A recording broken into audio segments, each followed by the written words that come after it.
Hello, everybody. Welcome to Sky Notes. I'm Tracy. That is Lillian. And before we keep talking, I want to say that the background thing that we do that I love, that's beautiful, makes my hair look like an Elvis pompadour, which makes me cranky. It's the Yeah, last week sacrifice it I was make cutting in off. that nice background. Oh, yeah, it's cutting off the back, it's making it Yeah, round. Oh, I that. had to get extra hair to the front to get it to stop. And you can see it's just, I mean, we have complaints. There are tech issues here that are not Anyways. being addressed. I can't, Yeah, so Lily and I were just talking about our tech challenges and how frustrating tech has been. And we are getting a peak of Uranus and Gemini. It was oh, in I love that. Taurus, Yeah, it's a good start. right?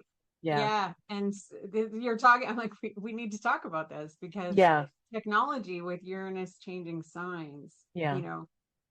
it's changing. And like the amount of emails I've gotten in the last week about updates to all the different platforms and all the different tools, right? Like I just got a PayPal one, I just got a Zoom one, I just got a Google one, all within the Right. same 24 hours, where like you Yes. mentioned already that the laws are changing. And Right. so, or you alluded to that. And so, everything, they've got to change everything on the platform. Right. Pick a platform, doesn't matter which one it is, if we're talking about Yeah. digital, right? Yeah. And we're going to see so much more of this because, Yeah. with Pluto, to me, I don't know, where do you put laws? I feel like, especially when we're talking about like this huge, the internet is the whole world, and now we're trying to regulate it. That seems Plutonian, Pluto and Aquarius to me. Yeah. I would put it there. I would put it there simply because of I don't know, the access to the sensitive parts. Right. When you talk about the internet, if I may, my understanding of where we're at with regard, especially to privacy, is a direct result of using the Nielsen ratings boxes on top of televisions where people voluntarily signed up to be a part of a data set. And then, there's kind of a funny thing where as Tracy and I get deeper into partnership with each other, I think I've shared all of my Instagram accounts, maybe my Gmail, not sure, who knows what she has access to now. Fortunately, we don't have to do anything through my bank, but that kind of thing gets blurred, that who has the access and why. And in a past life, I worked in tech in communities, and there were two angles on that data. One was, can we use it to advertise to these folks? So if we know you're late on student loans, maybe the lending tree wants to loan to you. And I'm being really USA specific, but if we know you go to, if you buy alcohol, we can advertise alcohol to you if you're above the legal age. And so I had access to that data. I couldn't match it to a name, but that's because we had data laws in place. And then on the other side, there were the policing of that data because there were people committing crimes on social media. As you can imagine, you hear about grooming, you hear about all kinds of stuff where people are leveraging that sense of intimacy into like a whole different experience. And so on the one side, you had people selling to you. On the other side, you had people wanting to use that data to commit crimes or share crimes. And then that secret third one, which you just talked about, which is regulating. And the more we learn as a society about the need of humans, not machines or whatever, just dumb skin sacks full of all kinds of fancy ideas. As we learn what that requires in order to sustain a healthy body, it's checking in with your body and letting your body tell you when something is wrong and not skipping over that. And that seems like a direct counterpoint to the things that are happening so fast online. So I love to go far afield. I also wanted to point out there was a book that was written, I can't remember if it was the 80s or even the 60s, can't remember, called Future Shock. And it was written before we had, I think probably we had ICQ, which was the way that you would send messages to each other before there was any kind of destination It to was attach kind of the that to. first messenger, wasn't it? Like, Yeah. I guess it It would be was the like best way to, shortwave radio for yeah. the internet, kind of, sort of. Yeah, it was like it took chat rooms and made it more interact, like a different type of interaction, And right? to give you a contrast, now we really try to protect people who are a certain age. We don't necessarily advise that people tell you intimate information on the web because it can be used. And the to counter that, when ICQ was popular, the first three lines, or the first three kind of almost the way you would say hello, was age, sex, location. And that was Oh, yeah. specifically asking, how old are you? What gender are you? Or, do you align with, that wasn't what they were doing that back then. And location, like, where are you so I can get to you? Like, these are things that we've subsequently learned are maybe not the key things to provide to strangers on the web. So I think True. about future shock, and I wonder if it wouldn't be a good time to revisit it, because I think about Uranus as this expanding consciousness where we're, what do you call it? Forced to limit our freedoms by having to endure the fact that other kinds of people exist, kind of thing. Uranus is putting differences in everybody's faces, right? It's Yeah. how different can we be from each other? Yeah, and the point being to shake everything up, right? To Yeah, show that we're all individuals, and we're not all meant to be on the same path or doing the same thing. There's this whole diverse set of stories going on that is just not linear, and it's not uh Neapolitan, I guess, is the bet. It's like not everybody is on the same path to do the same thing. And I love even that. in like one life, Yeah, some of us are not, like, I'm on my third career, you right? know? Yeah, It's like not all of us were designed to just keep doing the same thing over and over again. Actually, most weren't. And Uranus comes along and through transit to shake that up, right? yeah. And so, yeah, I hope I didn't take us way off track. No, no, no. That was fun. And I think it's relevant for the full moon, which was the topic we wanted to touch on, which we're recording early because we have some scheduling conflicts. So we'll miss the chat with folks. But we wanted to kind of talk about the environment that the full moon is happening in. And that Uranus is relevant, and it's touching a personal planet. It's not just new in Gemini, but it's approaching Venus in Gemini. And wow, that's kind of I don't know, turning on a blender and having all the smoothie ingredients fly all over your kitchen. Well, and even, the reason why the full moon, not because, we want to talk about the lunations every time they happen, but Right. this particular chart Yes. has, like, because Pluto's done changing signs, it's now in Aquarius, bang. Neptune is not done changing signs. Uranus is not done changing signs, but this is our first snapshot of the sky where they're all in their new sign at the same Yeah. time. Yes. And the shift that we've been going through, we had all of the outer planets in earth and water, Hmm. and now we're going to have them all in air and fire. And Very that is different. a giant, like, that's a very big shift to have everything change at the same time. And we're just, charts in general, any astrological chart is a snapshot of a moment in time, and it has a story that's going to carry forward. So as soon as they notice that, oh, we've got all the outer planets in their new sign, well, we're getting a picture of what our new future is going to look like. Yeah. And so a lunation chart is good for a few weeks, but this one is giving us, like, we're going to revisit this time to see what developed once everything has Exactly. permanently shifted into their new sign, right? Exactly. Yeah. Yes. Um, so uh, now the thing that's interesting is that we've got the moon dancing through one of those old signs that Pluto is in, right? So the moon in Right. Capricorn is showing us the past a little bit. And Yeah.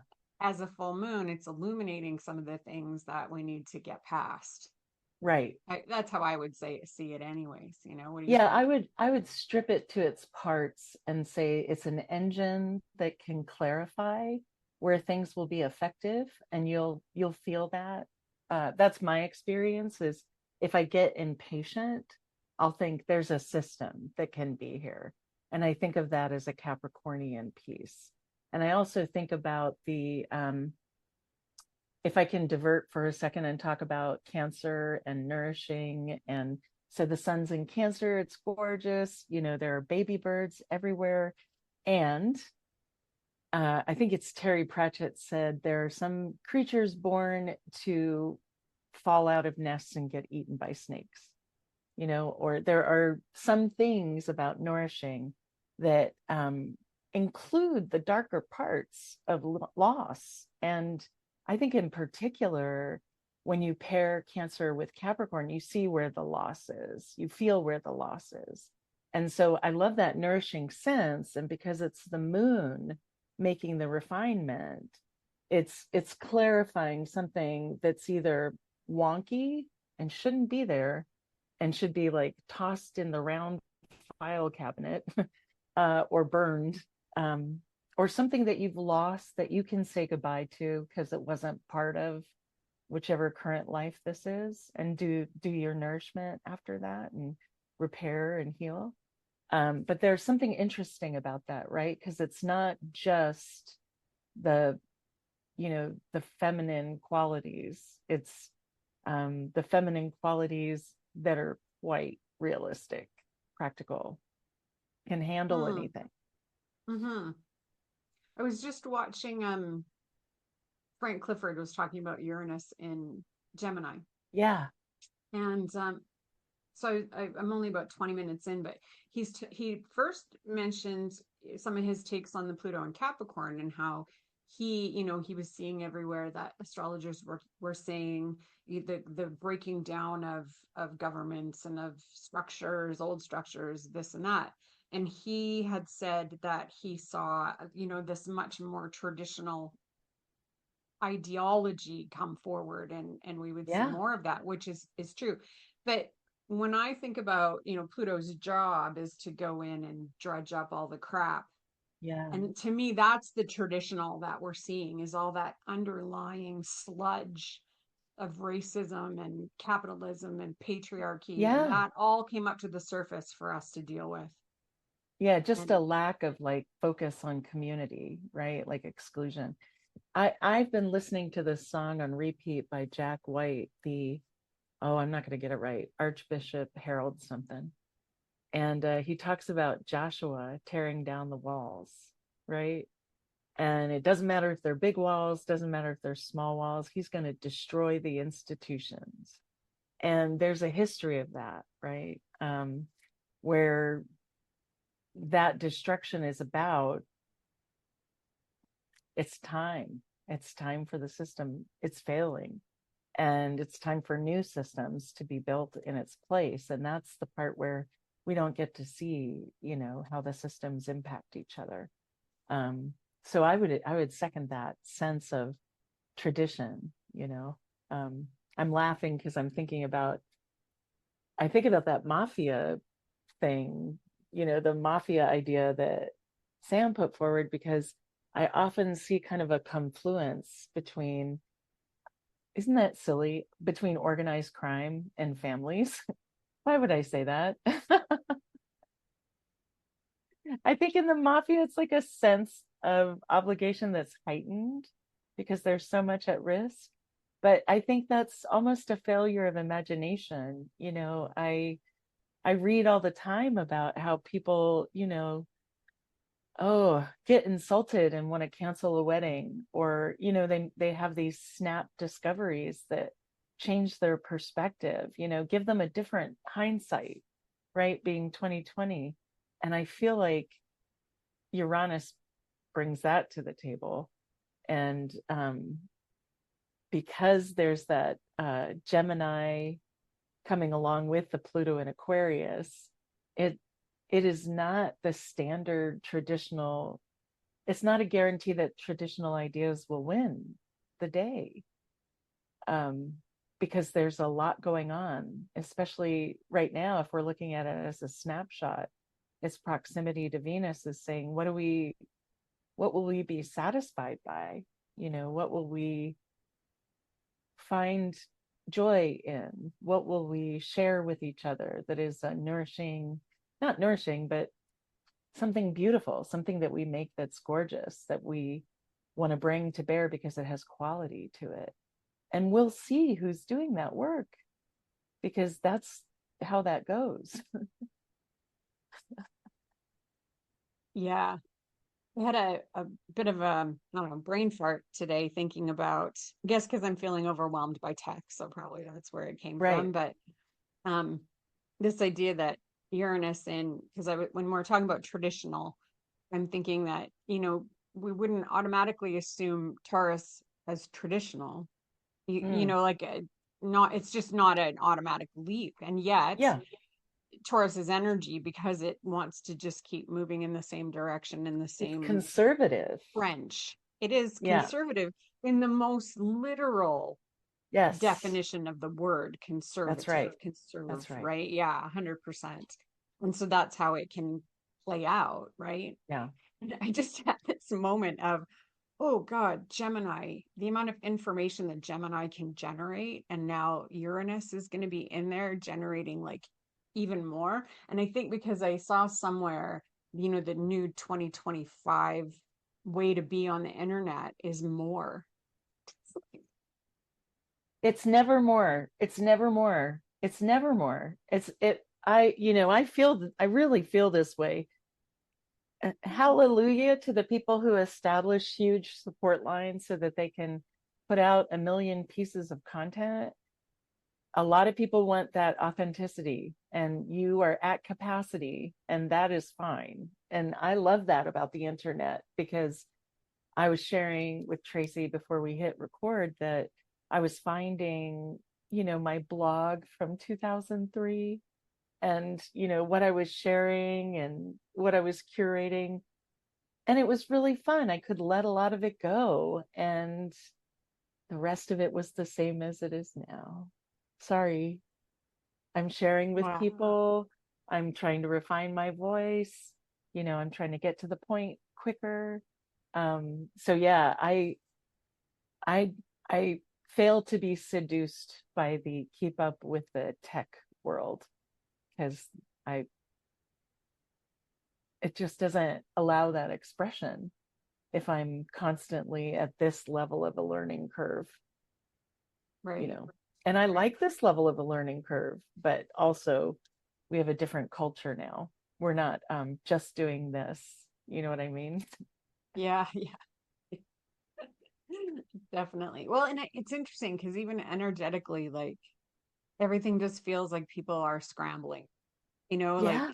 and that makes sense to me when I think about the level of change that we're getting from the planets. And that It's it's a like, picture, right? So it's yeah, and it's not, impactful. I don't know how to put it, but it's like it's a picture, it's a moment, and at the same time, we haven't, it's not done yet. It's still evolving. The whole thing is still evolving. And so I think that a lot of people are just trying to grasp a thing to hold on to through this like vast rush of energy that is zooming past us. And it's like, but nothing is anchored yet, And so the level of anxiety and the level of stress is very, I mean, give not even to think of all the things that are going on around us. It's like it's just hard energetically even to find something to anchor yourself in. I love what you're saying there. And it's because they were disparate.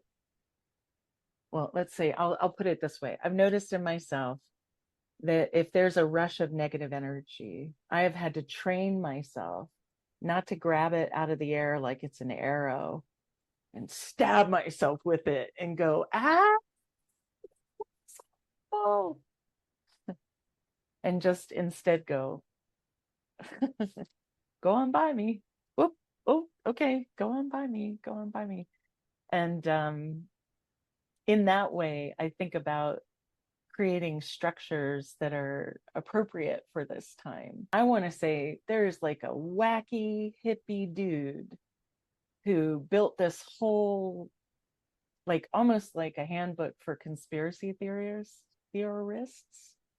that I would not have read on my own, because he based it off of I think he received all the letters to the editor from a pornography magazine like Hustler or something in the old days, when you couldn't just uh, have to run through the internet avoiding too much information, even including how people's bodies are put together.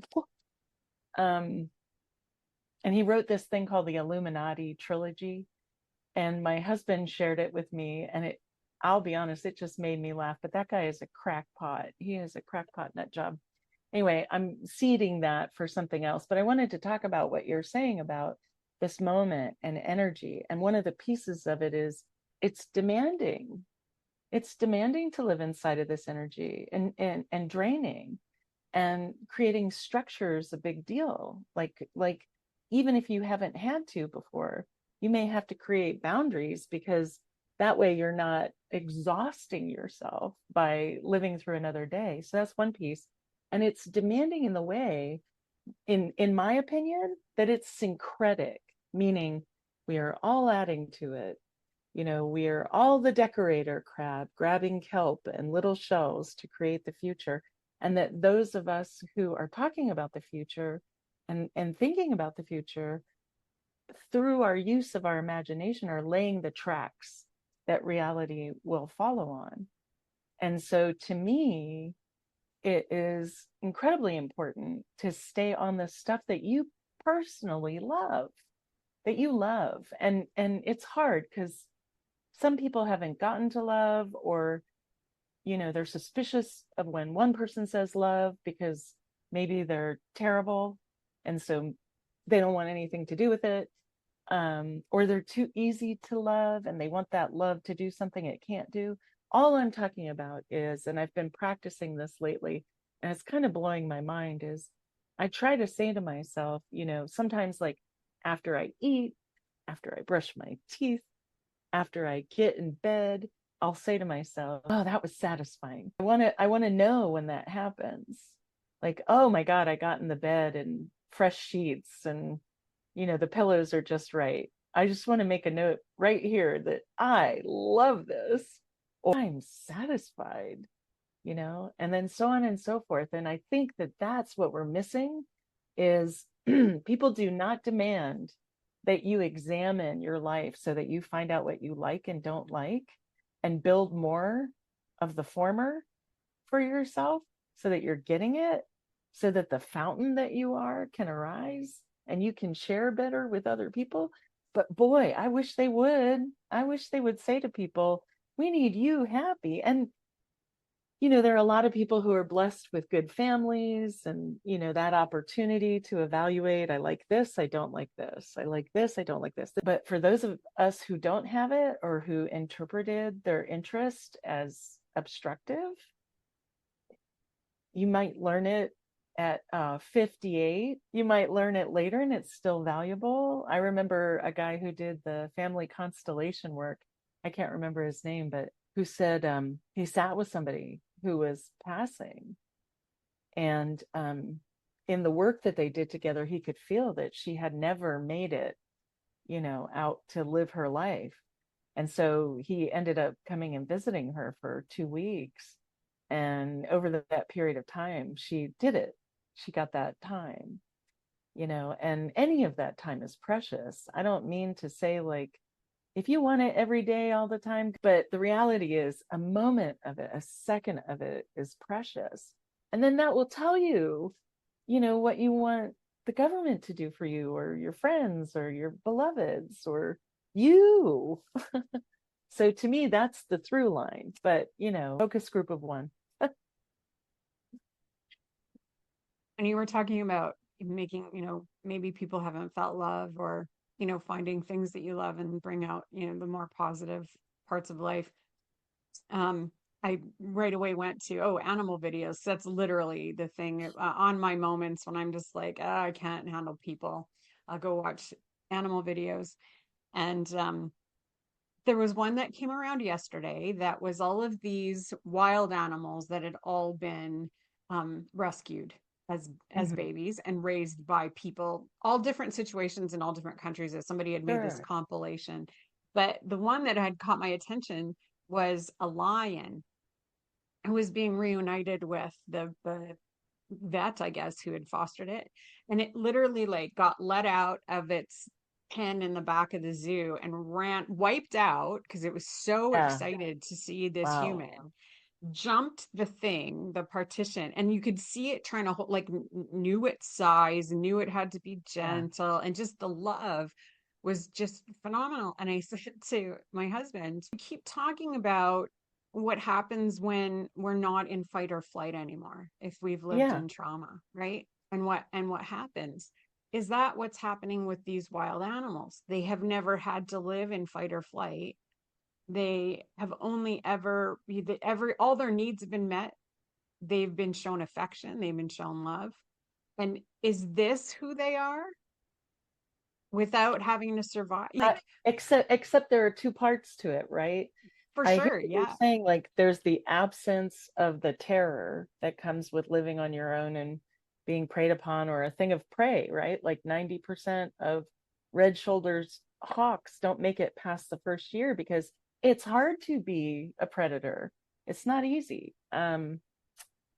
So, but I remember this when I worked at the parrot sanctuary. We could give them everything, but they couldn't have a family, couldn't do that. And they couldn't live naturally at all. And so that's the stuff that's like, you can't replace it, which is why it's incumbent upon us, in my opinion, to learn our weird, unique, what makes us tick. Because that way you're saying to people, hey, you know what I love? This, and this. And even if you have 4 trillion bad habits, there's like 100 things that's going to be amazing about you that people will really eat up. I love Cancer and I love Capricorn, and I feel like this sun on my moon is just, very cheery. In what I just said about the animals, I don't think all they should all be domesticated. It's not at all where I'm coming from. I just think No. that my brain went to, like, even for us as people, are we not meant to be domesticated? This is the question. This is such a good question because you nourish. I mean, I was thinking about Andy from Moira Press's work on remediation and about that. I took her class on ensoulment for a couple of weeks, and that book is such a pleasure because when you think about plants, do you ever think, well, I better get that plant inside so we can take good care of it and it can quit being affected by this crazy weather? Or, I mean, I know we have house plants, but I'm talking about, you know, it is not required to improve the condition of a plant to free it from all of the things that are natural, or to relocate it. And I think we just miss stuff. And I think that's more about making it easier for other people to operate around you. If you get what I'm saying, those shortcuts are not for individual growth. They're to help a group accomplish something. So anyway, syncretic participation. These times are demanding, and they require some structure or through line. And I prefer to make them, what will make me laugh enough so that when we're done with this, we get a good story out of it. That's me. Well, and it's interesting because each of these outer planets is going to ask us something different. So with the Neptune and Aries, the illusion, which is a Neptune word, around self and Oof. independence and bravery and all of those things. Those are the things we're going to be dealing with for a while. But Uranus and Gemini, I mean, I'm excited about Uranus and Gemini. Um, because I hated Uranus and Taurus so much. No, because I have an airy chart, and so Uranus and Gemini is going to Exactly. make nice aspects to my chart. So, but also like the things that I found myself without consciously doing it, were, talking to people about remaining curious Ooh, and, I like that. not taking it, being critical of the information that they're taking in, Right. which is that's a very Gemini thing. But curiosity to me is the biggest thing, and Yeah. especially in times of change, the, Yes. the biggest favor you can do for yourself is remain Yes. curious and don't get Yes. too attached to what you've already done and the outcome. Stay curious as to how it's going to unroll. Yeah, I had a really sweet conversation with friends of ours yesterday, a couple, and they were talking at the beginning about how, you know, um, one of them wants to watch the news and the other person starts to kind of talk back to the news. And then the first person's like, hey, I don't, that doesn't happen to me. What's going on there? And more talking happens. And then they sort of, I'm going to not watch the news with you kind of thing. And it's so funny because I remember we used to joke that my mom had Tourette's when she watched the news because she would just, uncharacteristically describe what was going on. That's the easiest way to put it. And we talked about like the benefit of both of those, right? Like I love that the curiosity includes differing responses to the news, right? And that there's even curiosity about how can we keep doing this where you get what you need and you don't get what you don't need. I mean, remaining curious about your own reactions is Yeah, like everything in terms of self-discovery and understanding yeah. why you feel the way you feel about certain things, and it's okay to set boundaries. When you were talking about, the news, there was a period where the voices of certain politicians would like send me into a rage. Like, and I couldn't like, it was visceral. It's like, Yeah. so if you don't want me to get worked up, then I just don't play the video where I can hear it. Isn't that interesting? I need a break, Yeah. you know. Yeah. And eventually that went away. Yeah. And I just realized it's because I can't control it. I can't change people's minds. I can't, none of those things are within my ability. And that's where I was Well, getting frustrated is I couldn't, I can't affect this the way I'd like to. yeah, and I would say the sticky parts of this are around like there's a very short ramp to changes. So it's hard for folks to get adjusted. And you find out later like what it'll look like when it's functioning. But it's like have compassion and be patient. And even, when you said we changed elements from water and earth, even I, a very watery person, was relieved to not have so much water, not to have so many feelings about so many things. What a relief. So I share your excitement with this period. But they're here now, but they're gonna go retrograde. Like this is how long do we have this photo snap? That is a good question. Oh So yeah, I Neptune should. is going to head back into Pisces in Hmm. October Okay, in that's its right. retrograde. Um, and Uranus will go retrograde in September. And so it dips back into Taurus in November. Hmm. So I believe like we have the winter in the northern hemisphere with Okay. those planets back in those signs. Saturn will be back in Pisces. Saturn actually goes retrograde right away here. On its stations on Saturday, Yeah, and which I is just bring that up July because 12th. we're going to see it and then it'll go away again, right? And Yeah, we'll have a different experience of it. that's right. Well, and so let's talk about the retrograde part of that because Yeah. that the whole point of a retrograde is for us to recalibrate, to Yes. revisit, to review, to, go Yes. back. So I guess that was the motivation to talking about this snapshot is like you're going to Right. get a glimpse of the relief of not so much water and earth and what it can be like in Yes. all of its good, bad, and ugly. But you still have ends to tie off and loose ends to Yes. clean up. And I mean, I know for myself, I've never felt more overwhelmed by the amount of organization and purification I need to do in my environment. And I think Yes. part of it is this, we're in this massive shift, so it feels like a really Yes. big job. So if you're Yes. feeling that way right now, just try to take it one moment at a time. Remember Yeah. to breathe and, Yes. do what you got to do, Yeah. to see what that the future looks like and the future that you want, and whatever you Yeah. can do to help that along.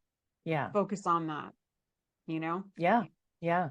Yeah. And work with other people. It's a great time for that. It really is. And so, For sure. um, uh, getting a chance to collaborate or to, I mean, even to go help people clean out other stuff. You don't have to sacrifice. You can make it a trade, or you can hire somebody to do yours while you go get your nails done. Who cares? But it's sort of like figure out a nice way to kind of link arms around the work that's coming. And I think there'll be a different vibe to it. Yeah.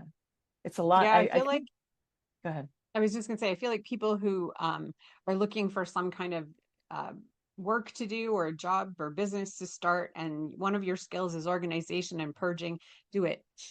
Oh, that's so good. I really love Do it. that. I really love that. Yeah, closing things down, letting things go. Absolutely. I woke up thinking about the Container Store, which is a place where you can go get boxes and closets and stuff.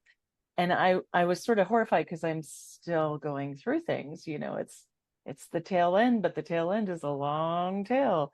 And I thought the only thing that would make me cross is if I collect organization materials without the need to have them. So I've forbidden myself to make any of those purchases until everything is either gone or in its place, and then I'll know what I need. But yeah, it did strike me too that that's kind of a vibe. Yeah, Yeah, yeah, for sure. yeah, And I feel like anybody who's got, like, I think my self-proclaimed ADHD is absolutely like, with all of that's you got this much air happening in the outer planets, and if it's touching the yes, air in your chart, I yes, am extremely overstimulated, so yes.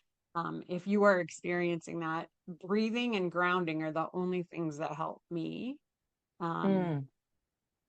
personally, but I know everybody has different things that are helpful to Yeah, them. because yeah, my husband did a 60-mile bike ride, and Yeah.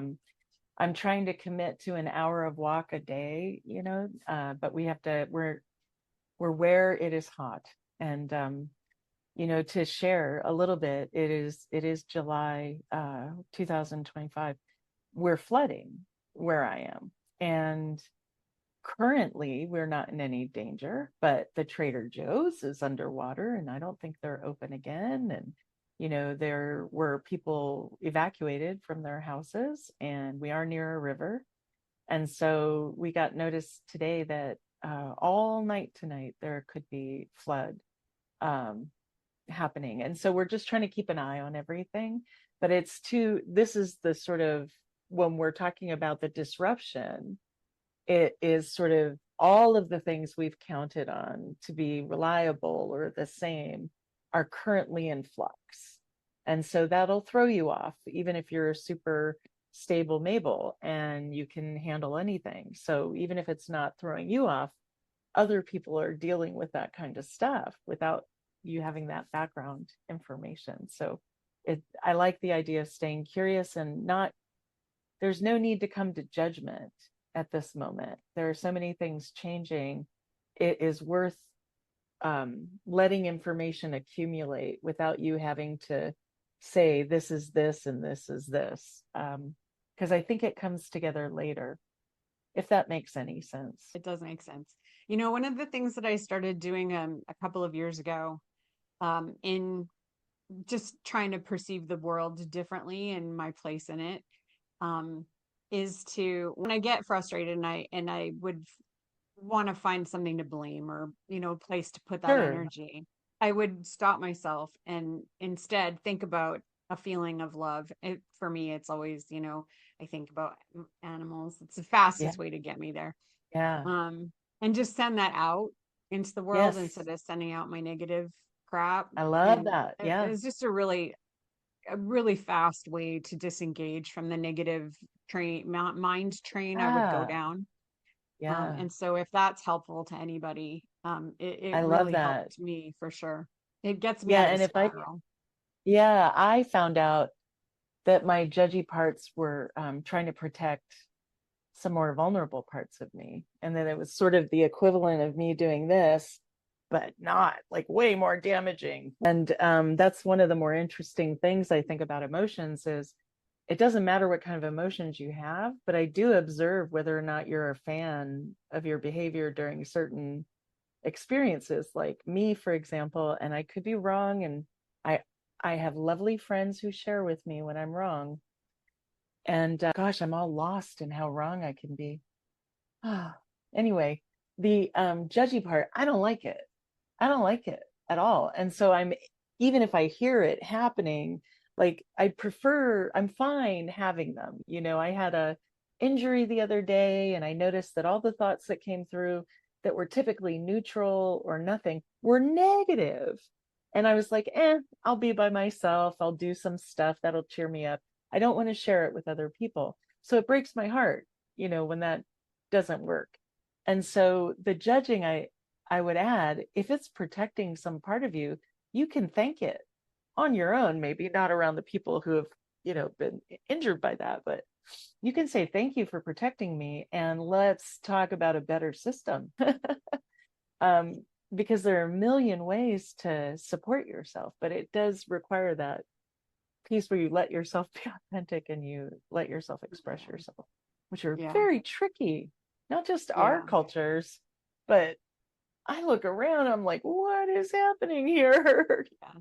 Well, and the sad thing is that like we've had this flood of toxic positivity, and this is not at all what that is. This is No, not, you know, turn a negative into a positive. No, it's just a way to not go down a negative rabbit hole if that's a tendency that I one love that. has, which I do.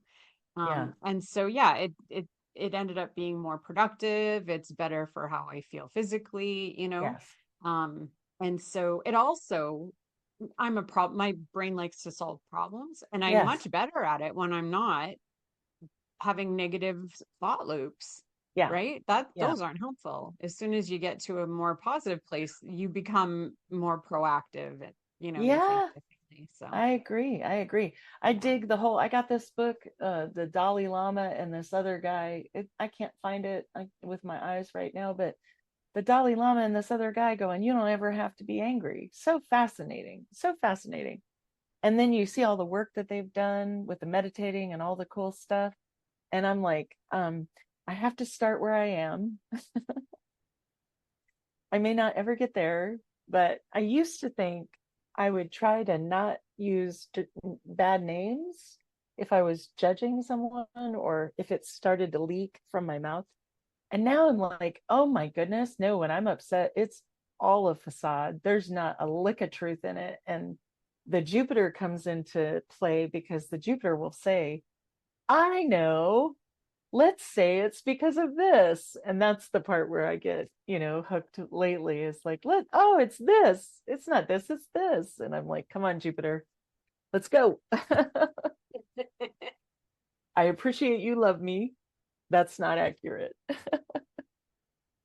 Well, I'll tell you that when we talked to Sam and we were talking about the mafia, and he mentioned the Pisces, Woo. and the Jupiter connection and the needing to teach a lesson, that was, I mean, huge for me because that is 100%. That's where my negativity goes. How can we show these guys how wrong they are and Oh, teach them yeah. the lessons so that they don't do it Yeah. again?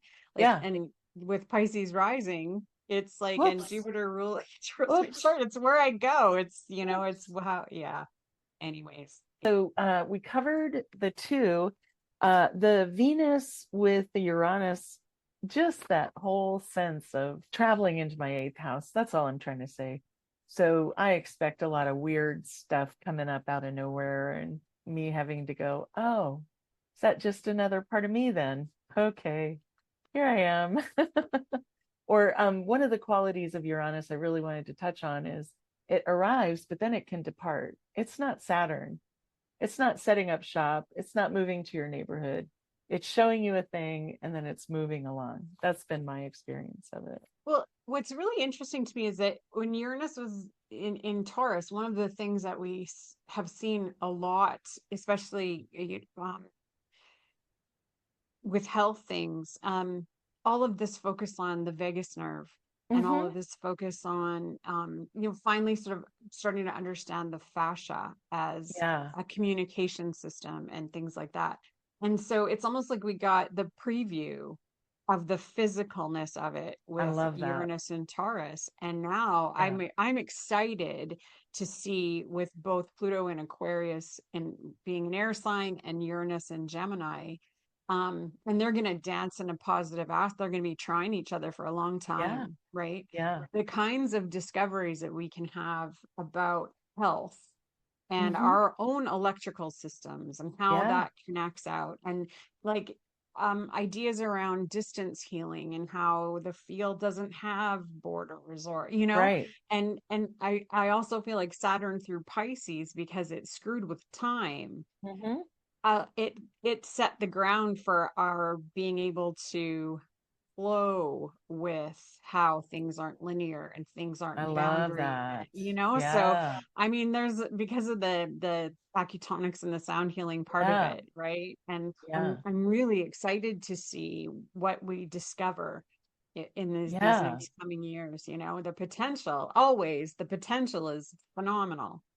And I do feel like with the Saturn Neptune contact, it is bringing those pieces together, that energy of the collective unconscious pouring into our instincts. So, I just had a little flash of something as you said that with the yeah, Neptune and the Saturn. So with Saturn going from Pisces to Aries could be jarring, but you give right. it Neptune to bring it over and it softens, because I mean, really, anytime we go from Pisces to Aries is jarring, right? Yeah. But with Saturn, because it's so um Saturnian, Yeah. the flow from one sign to the next would is more obvious to me, um, with Saturn. But you give it A hundred Neptune, percent. which blurs the Saturn down a little bit, well, a lot. We get an easier flow of that Saturn from one sign to the next, because Neptune with its resonance with the Pisces energy, So again, it's almost like we got this gift so that it wouldn't be quite so jarring. I love that. My coughing was a representation of that jarring energy.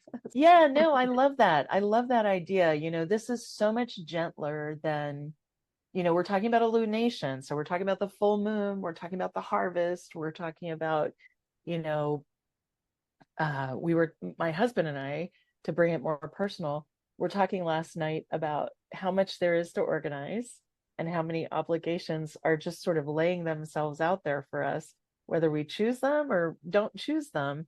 And I was saying to him, reminding myself, hey, write down the ones that please you, the ones that you're excited that you got, or somehow acknowledge that this is a harvest, right? This isn't incidental opportunity. This is the peak of what we receive. And I love honoring a lunation like that, and a full moon lunation. And one of the things that I find fascinating is that snapshot we get from eclipses, and how there's a real different energy around them, right? Like that is received by a wider group of people. But that piece with the full moon, it's more personal, it's softer, it's a what are you seeing, versus let's piece together what is happening for everyone, or let's look at an eclipse, which usually affects heads of state, or they're the ones that want to see the details of it because they could be more impacted. This is, you know, a yummy I full love moon that. once a I month. love that. Yeah. Yeah. Yeah. Well, and a reminder too that when we talk transits, it's like the moon gets sort of like, no, it's the moon, it moves so fast. Right. But when we have those big moments, when I've prepared lectures and looked at these like big moments in people's lives. So an example is when Christopher Reeve had his accident, Oh yeah. the horse accident. Um, and I use that one as an example because of all the quincunxes that were happening that Mhm. day. Mhm. Um, but they were had been happening for quite a while, like a couple of days. But at the moment of the accident, the moon perfected one of the quincunxes, Right. right? And so often in those big moments of transit, if the moon isn't going to come along and trigger the whole thing, it likely is not going to be the event that Right. might get predicted. Like, so don't ever discount the moon. And so this moment Right. of time and this full moon moment is, Yeah. I love that you brought up that it becomes more personal with the moon, because I think that's a hundred Yes. percent exactly it. And why this Yeah. chart is important, because it's giving us each an individual glimpse of how these planets and these signs are going to be part of our reality moving forward. Mhm. Yeah. Yeah. That's Yeah. beautifully put. Yeah. Excellent. I think we could probably stop there, or do you have I love more? it. No, Uh, okay. I don't Yeah, have I it. think Not a we lick more. Not a thing excellent. more. I love it. That's awesome.